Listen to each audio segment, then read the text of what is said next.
I started playing baseball when I was 12, and in those days they called it hardball.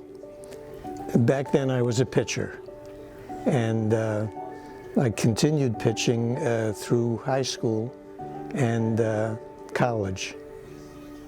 And after college, in those days, there was no baseball for guys who were, 30 or over, until this fellow Steve Sigler started the Men's Senior Baseball League, and you had to be over 30. And he started out with 3 or 4 teams, and it has blossomed into hundreds of teams all over the country, and there's a few in foreign countries too.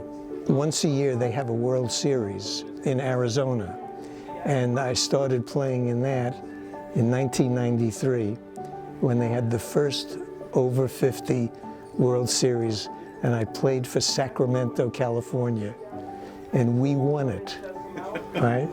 And we came back the next year and we won it again. And each time you win, you also get a World Series ring.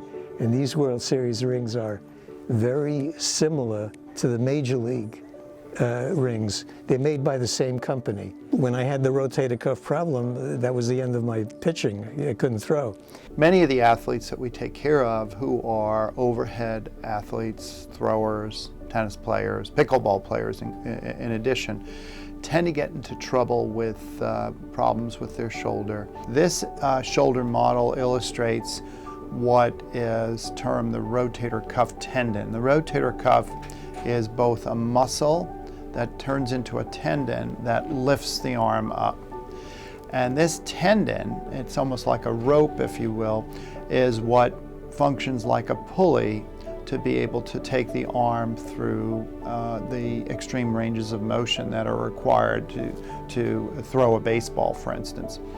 The shoulder is the most mobile joint in the entire body and has the ability to position the hand and elbow in all different areas of space.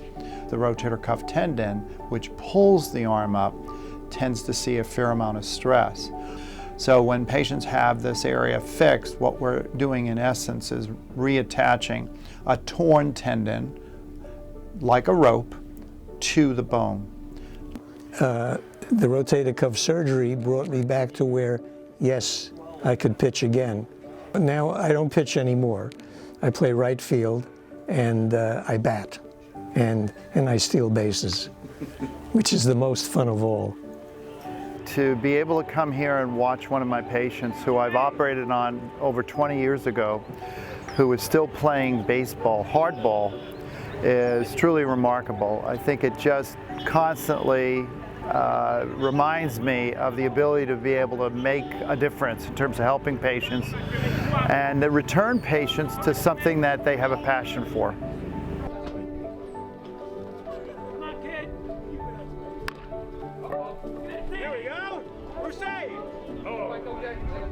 Having Dr. Sgaglione come down here and watch me play, it's an honor.